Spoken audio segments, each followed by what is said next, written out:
Itu yang menariknya. Jadi perkembangannya sih memang cukup signifikan, apalagi sekarang mulai sosial media itu kita baru dengar kemarin kan TikTok sudah sempat di ban untuk masalah Iya. e-commerce-nya ya. Tapi sebenarnya kebutuhan itu dan kondisi itu mungkin kita bisa bilang itu bisa temporary atau serius, kita nggak tahu ya. Karena namanya kebutuhan eh, digital orang terhadap dunia digital itu mungkin akan terus berkembang gitu. Dan inovasi-inovasi di digital tuh dengan gampang itu bisa segera diimplementasi gitu. Kayak contohnya misalnya TikTok, kita nggak pernah menyangka bahwa TikTok masuk ke ranah shop gitu ya, atau e-commerce gitu. Padahal yang kita tahu di sosial media.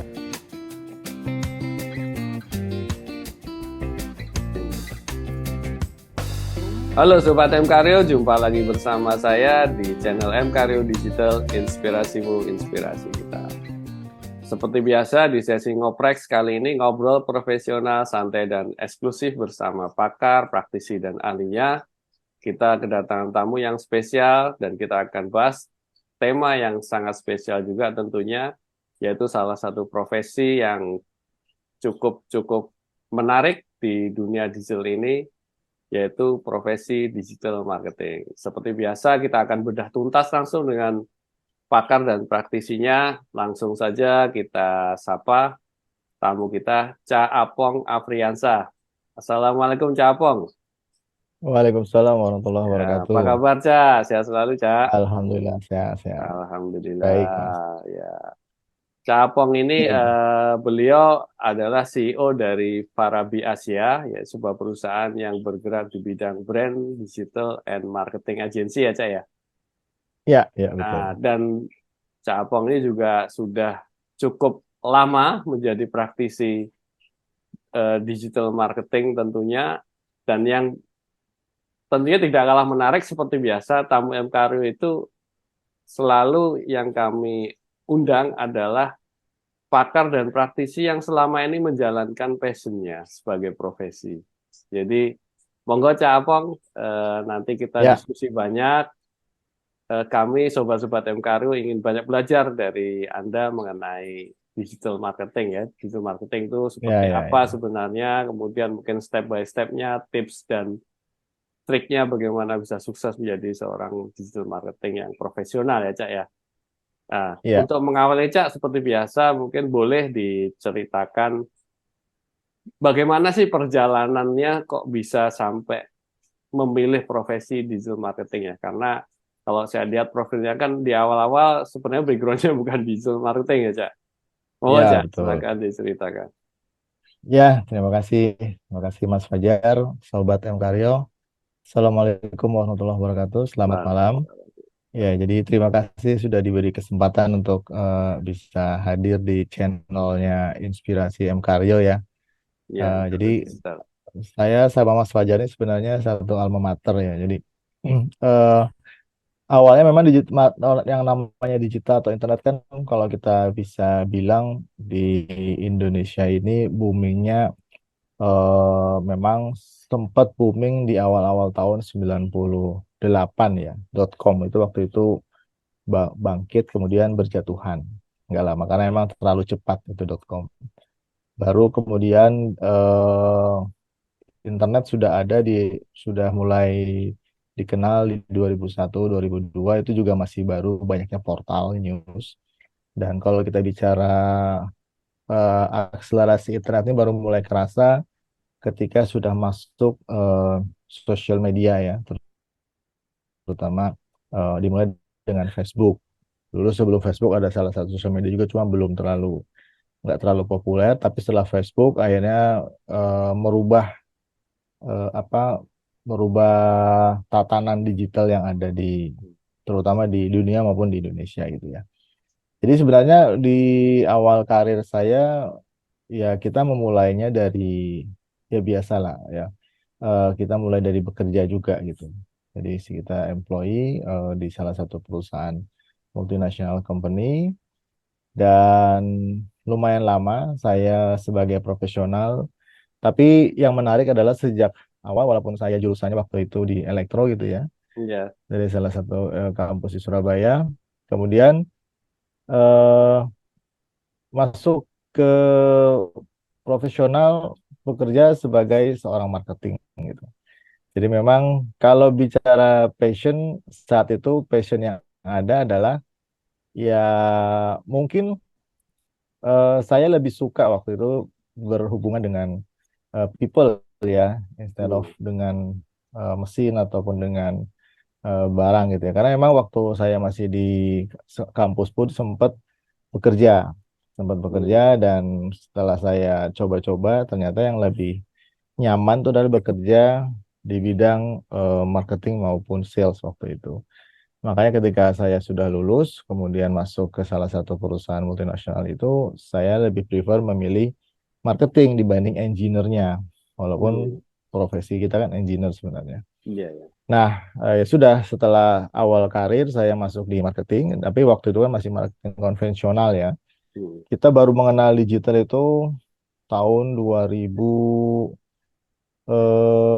2003 itu kita baru mengenal yang namanya portal news dan yang lainnya gitu ya. Hmm.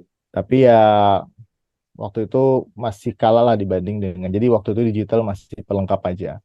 Kita kalau bicara media digital, media-media untuk marketing itu yang paling banyak adalah TV, kemudian koran, kemudian Hmm. billboard gitu ya.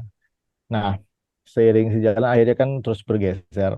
Walaupun memang cukup lama dominasi yang namanya TV dan sampai sekarang TV masih dominan, tapi untuk koran itu lumayan lama sampai Hmm. kemarin terjadi eh, pergolakan lah ya, pergolakan untuk media-media print gitu ya yang diawali di tahun sekitar 2017 18 itu sudah mulai drop ya, terutama ketika sudah mulai dalam tanda kutip menggilanya sosial media gitu ya. Iya, ya. Nah, jadi saya sempat pindah-pindah ke beberapa perusahaan dan tetap konsisten di dunia marketing. Terus kemudian baru di tahun 2014. Nah, 2014 itu adalah titik di mana Facebook sudah mulai dikenal dan para marketer sudah mulai melirik bahwa Facebook ini bisa menjadi salah satu potensial media untuk kedepannya.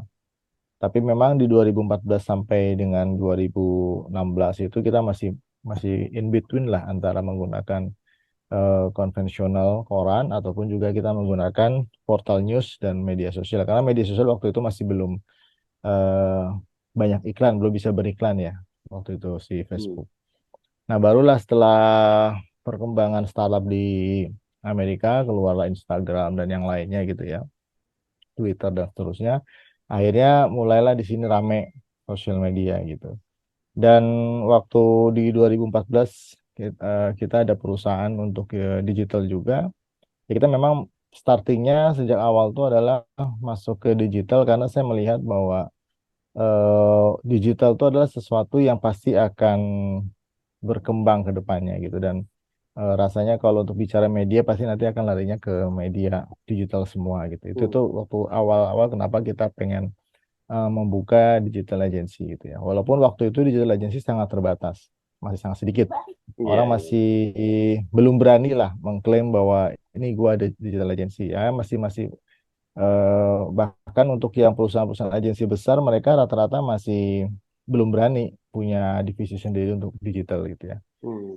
Nah, eh, yang menariknya adalah sebenarnya saya juga nggak begitu terlalu paham ya gitu ya atau tidak terlalu update waktu itu.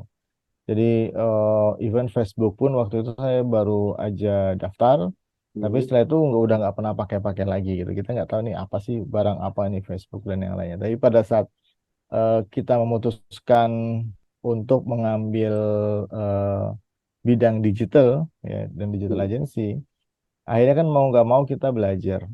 Jadi learning itu kalau di dalam dunia digital itu memang eh, walaupun tidak hanya digital di semua tempat, tapi kalau kita bicara digital learning itu wajib harus gitu ya, Hmm. dan harus cepat gitu belajarnya. Nggak bisa kita mengandalkan understanding kita, know-how kita yang lama itu nggak bisa. Hmm. Itu mungkin kalau kita bicara dulu marketing gitu ya, waktu sebelum main digital sudah mulai aktif. kita bicara 4P itu cukup panjang tuh cerita 4P, price, ya Hmm. kan, people, kemudian produk gitu kan, sama promotion itu ya rasanya itu cukup cukup lama lah. Tapi sekarang sudah funnel itu udah berubah-ubah gitu ya. Funnel Hmm. sales funnel, marketing funnel itu semuanya udah berubah. Iya, ya. Walaupun secara standarnya masih sama gitu ya. Hmm. Untuk basicnya masih sama, tapi eh, sekarang itu tidak harus melalui funnel, nggak kaku. Kayak dulu mungkin kaku ya, artinya dulu itu awareness, orang habis aware gitu kan, kemudian baru dia interest gitu ya. Hmm. Terus kemudian baru setelah dia interest, dia ada desire, ada keinginan. Kita Hmm. kenalnya biasanya AIDA ya. AIDA itu awareness, interest, desire, dan intention. Nah, intention tuh Hmm. biasanya action untuk membeli gitu. Nah, itu funnel yang marketing funnel yang biasanya dihafal sama orang-orang marketing tuh itu gitu ya. Hmm. Kita lebih enak juga ngapalnya AIDA, nama cewek gitu kan, gampang diingatkan. Idea Ya, ya, idea. Idea. AIDA, AIDA, Sorry, AIDA. Aida, Aida, ya, ya, Ya, AIDA. betul, betul, Nah, Aida. eh sebenarnya sekarang juga secara basic masih pakai standarnya AIDA juga. Orang Hmm. harus biasanya kita bicara funnel yang normal tuh ya awareness dulu, baru ada intention, baru ada desire, Hmm. sorry, intention ya desire sama action gitu ya. Hmm. Jadi awareness, intention, desire sama action. Nah, action itu adalah membeli. Nah, cuman sekarang memang ada ketambahan lagi, yaitu biasanya orang menambahnya dengan advokasi ya. Advokasi ini yang Hmm. justru sekarang itu menjadi kalau boleh dibilang adalah yang core funnelnya gitu. Hmm. Kenapa? Karena media sekarang itu sangat memungkinkan kita untuk melakukan advokasi sebuah produk. Hmm. Kalau dulu orang itu harus aware dulu, harus pelajari dulu, harus Hmm. harus ini dulu gitu ya sampai dia Hmm. akhirnya baru membeli.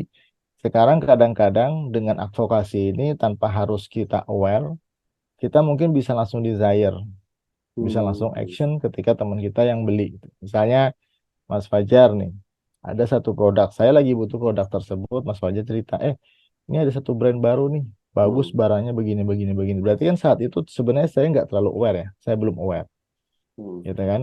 Apalagi kalau misalnya yang bicara ini adalah Mas Fajar yang saya kenal memang punya pemahaman tentang produk tersebut misal.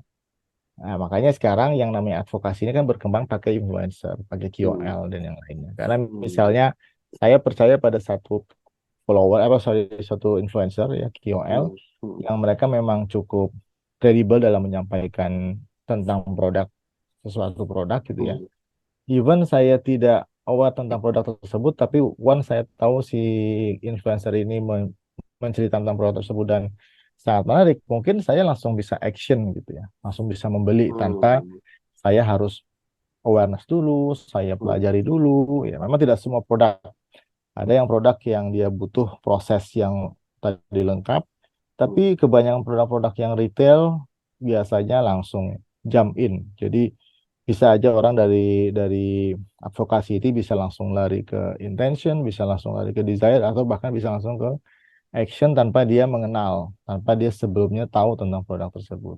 Oke. Nah, itu yang menariknya. Jadi perkembangannya sih memang cukup signifikan, apalagi sekarang mulai sosial media itu kita baru dengar kemarin kan TikTok sudah sempat di ban untuk masalah Iya. e-commerce-nya ya. Hmm. Hmm. Tapi sebenarnya kebutuhan itu dan kondisi itu mungkin kita bisa bilang itu bisa temporary atau seterusnya kita nggak tahu ya. Hmm. Karena namanya kebutuhan kebutuhan eh, digital orang terhadap terhadap dunia Hmm. digital tuh mungkin akan terus berkembang gitu. Dan inovasi-inovasi di digital tuh dengan gampang itu bisa segera diimplementasi gitu. Kayak contohnya misalnya TikTok, kita nggak pernah menyangka bahwa TikTok masuk ke ranah shop gitu ya atau e-commerce gitu. Hmm. Padahal yang kita tahu kan di sosial media. Hmm. Tiba-tiba dia masuk e-commerce. Kita nggak tahu awalnya mungkin Gojek kita pikir dia hanya bermain di untuk apa Transportasi ride ya. ya kan, tapi sekarang ternyata dia mainnya ke fintech gitu ya, financial Oke, technology. Cak. Jadi Eh, memang agak agak perubahannya sangat cepat gitu. Oke, sebelum kita detail lebih jauh ya mengenai perkembangan digital tadi. Nah, mungkin bisa diberikan gambaran, Cak, buat Sobat Mkario. Yang tadi kan diceritakan dulu konvensional marketing lah ya, Ya, yang dulu melalui media-media konvensional, terus beralih ke digital marketing. Nah, itu perbedaannya apa sebenarnya? Jadi perbedaan yang mudah dipahami lah bahasa-bahasa yang